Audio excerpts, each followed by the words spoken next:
नमस्कार मित्रांनो, माझ्या गोष्टीचं नाव आहे बदक चालला जत्रेला. ही गोष्ट आहे जत्रेतल्या गर्दीची. तुम्हाला तर जत्रा माहितीच असणार. महालक्ष्मीची जत्रा, खंडोबाची जत्रा, अशीच एक जत्रा होती. त्या जत्रेत कोण कोण जात होतं? एक उंदीर, कोंबडा आणि खार असं तिघे जण निघाले होते जत्रेला. वाटेत त्यांना एक बदक.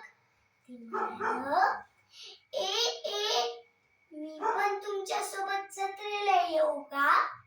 असे बदक म्हणाला. हे ऐकून ते तिघे हसले.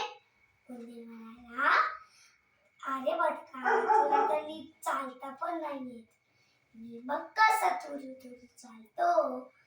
आम्ही जत्रेत खूप मजा करणार. तुला नीट चालता नाही येत, तू कशाला येतोस जत्रेला?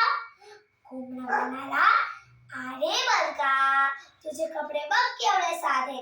माझे कपडे पहा कसे छान छान रंगबिरंगी आहेत. जत्रेत चला असे रंगबिरंगी कपडे लागतात. तू नको येस आमच्या सोबत जत्रेला. खारतर म्हणाली, अरे येड्या, माझ्या शेपटीचा झुपका बघ केवढा छान छान आहे. तुझी शेपटी तर एवढी एवढीशी आहे. बर, तुला झाडावर चढता येतं का? बदक म्हणाला, नाही, मला झाडावर नाही चढता येत. असे बदक म्हणाला. खारतर म्हणाली, तू आमच्या सोबत मुळीच जत्रेला येऊ नकोस. जत्रेला येऊन तू करणार काय? तुला झाडावर चढता येत नाही, चालता येत नाही, तुझे कपडेही चांगले नाहीत. बदका, तू आमच्या सोबत जत्रेला येऊ नकोस बरं.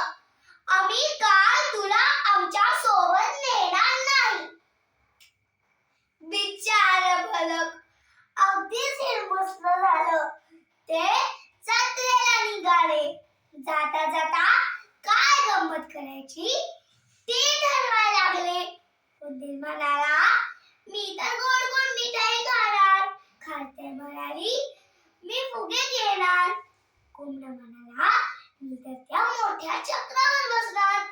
आपल्या बरोबर न नेल्यामुळे बिचार बदक अगदीच दुःखी झालं होतं. पण त्यांनी मनाशी ठरवलं की आज मी जत्रेला जाणार म्हणजे जाणारच. ते तिघे बदकाच्या कपटीवर हसत होते. उंदीर म्हणाला, चांगलं झालं त्या फेकारड्या बदकाला आपल्यासोबत नाही आणलं. खारतर म्हणाली, नाहीतर काय, तर लुळं पांगळं बदक नकोच आपल्यासोबत. ते पटपट पुढे निघत होते. वाटेत एक नदी. कोंबडा एक पळ पाणी केला, परत आला. खार एक पळ पाणी केली, परत आली. उंदीर एक पळ पाणी केला, परत आला.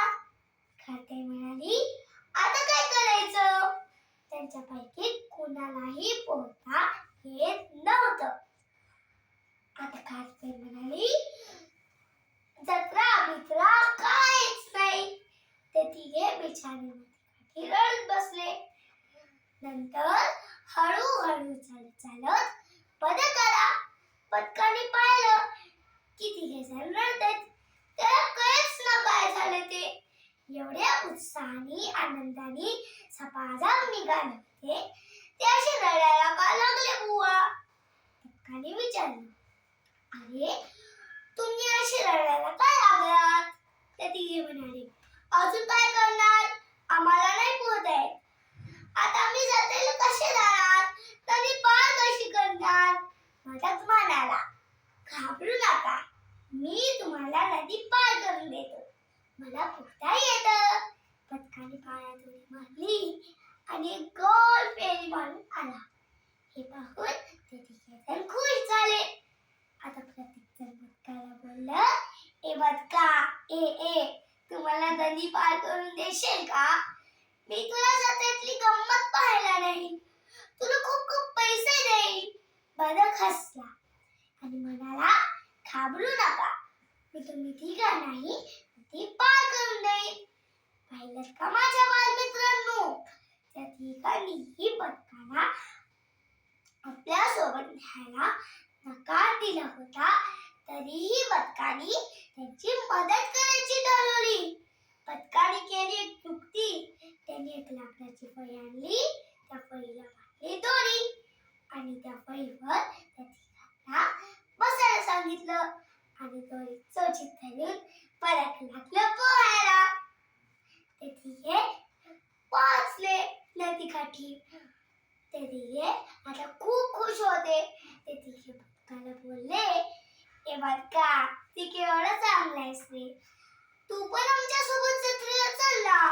आपण सर्वजण खूप खूप मज्जा करू. आम्ही तुला खूप खूप पैसे देऊ.